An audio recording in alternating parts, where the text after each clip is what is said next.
Hey, salut! Bienvenue sur cette nouvelle vidéo. Si tu es à la recherche d'un moyen simple et efficace pour gagner de l'argent, tu es au bon endroit. Dans cette vidéo, je vais te proposer des idées pour gagner de l'argent et tu vas pouvoir les mettre en place dès maintenant pour augmenter tes revenus. Alors installe-toi confortablement, prends des notes et on va commencer. Quoique, avant de démarrer, pense à soutenir la chaîne en t'abonnant et en partageant mes vidéos. Vous êtes près de 80% à regarder mes vidéos sans être abonné, alors les gars, c'est le moment de se bouger un peu. Là, hop, on s'abonne.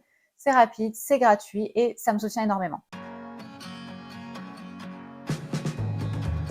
Ok, maintenant, on peut commencer. Première idée, la plus simple, la plus logique, vendre les affaires dont tu ne te sers plus. On est très nombreux à avoir des affaires qu'on n'utilise pas et qui traînent dans nos placards. Si, ne mens pas, je sais que toi aussi, tu gardes des affaires au cas où ça peut servir un jour. Ça, il faut arrêter, c'est le moment de faire un méga gros tri et de se débarrasser des affaires dont on ne se sert pas et on n'a pas l'utilité. Il y a de nombreux moyens pour vendre tes affaires inutilisées. Tu peux par exemple passer par des sites en ligne du type eBay, Le Bon Coin, Vinted. Tu crées une annonce, tu fais les photos, tu mets un prix et les acheteurs vont te contacter. C'est aussi simple que ça. Tu peux aussi passer par les groupes Facebook de ta région et la marketplace.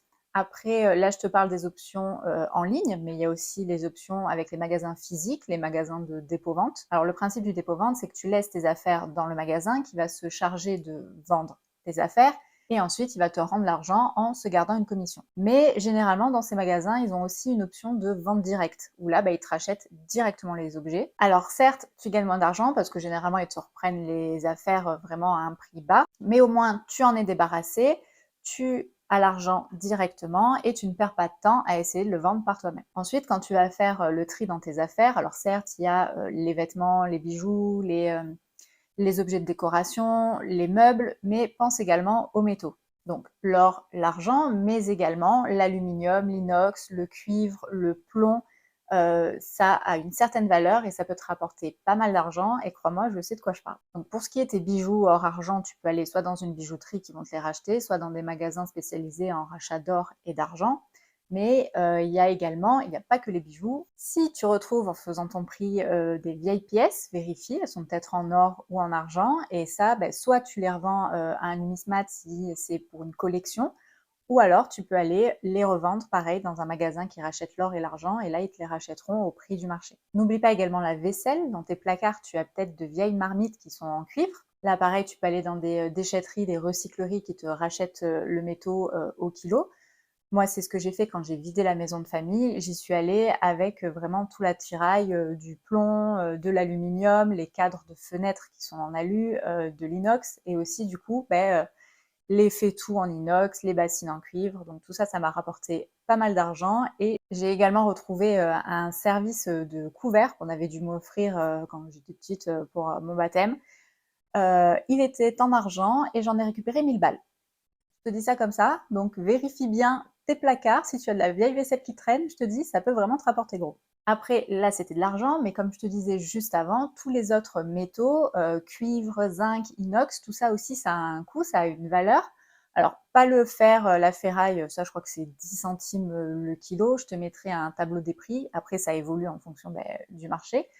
Mais voilà, généralement, tous ces métaux-là, alu, inox, le prix est au kilo et ça peut quand même te rapporter de l'argent. Quand tu quand tu vides ton garage, tu vides ton grenier ou tes placards, tu te balades avec ton petit aimant. Si l'aimant adhère au métal, c'est que c'est de la ferraille, ça vaut pas grand-chose. Par contre, si ça adhère pas, hop, tu vas le revendre et tu peux gagner 4 sous. Vendre toutes ces affaires qui traînent, qui prennent la poussière, dont tu ne sers plus, c'est vraiment le meilleur moyen pour gagner de l'argent facilement et rapidement. Argent facile. Ensuite, deuxième idée, devenir un client mystère. Le client mystère, c'est une personne qui se fait passer pour un client ordinaire dans une entreprise. Son rôle va être d'évaluer la qualité des services proposés par cette entreprise, qu'il peut s'agir de restaurants, de magasins, de compagnies aériennes, de services en ligne, de banques, d'assurances. Donc si tu es client mystère, tu te fais passer pour un client ordinaire et tu vas analyser différents points en fonction de ta mission. Ça peut être l'accueil, la propreté des locaux, la qualité du produit, la rapidité dont on vient de servir.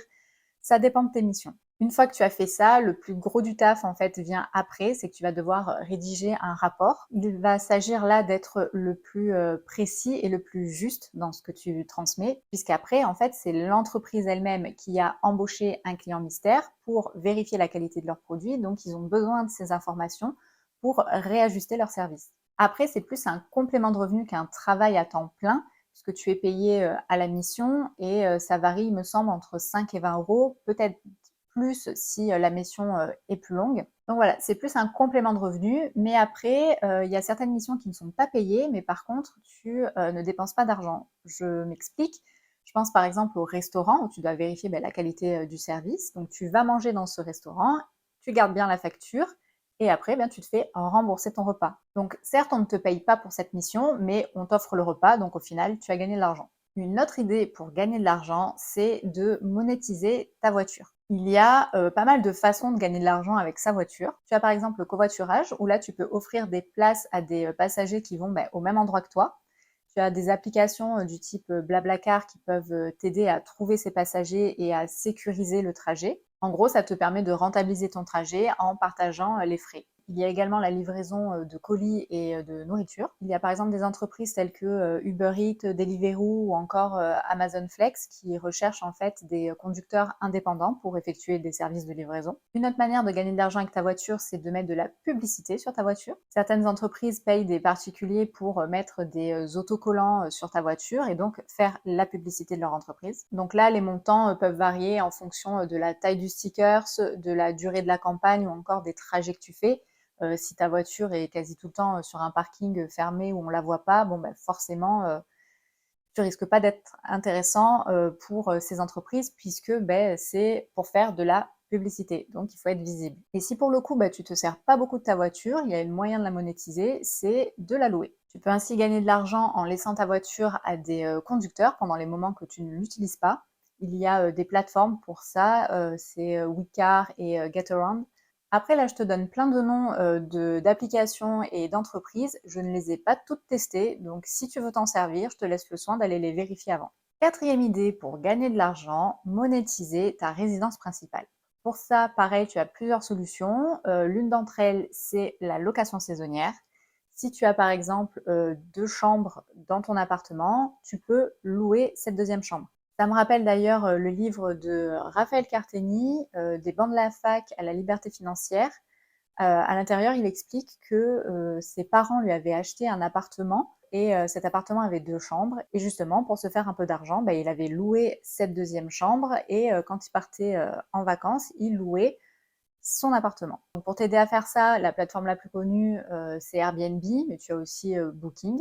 Alors certes, cette activité te prive du confort de rester seul chez toi, mais ça te permet de gagner de l'argent et aussi de faire de très belles rencontres, qui est également une richesse. Sur le même principe, tu peux faire de la colocation. Si tu as des chambres supplémentaires, tu peux trouver des colocataires et du coup, là, tu répartis pareil les frais de ton appartement. Et enfin, tu peux également louer ton appartement pour des tournages et des shootings photos. Si ton appartement a une dégaine unique, un look atypique ou si tu as une décoration particulière, tu peux louer ton appartement donc pour des tournages cinématographiques ou alors des shootings photos.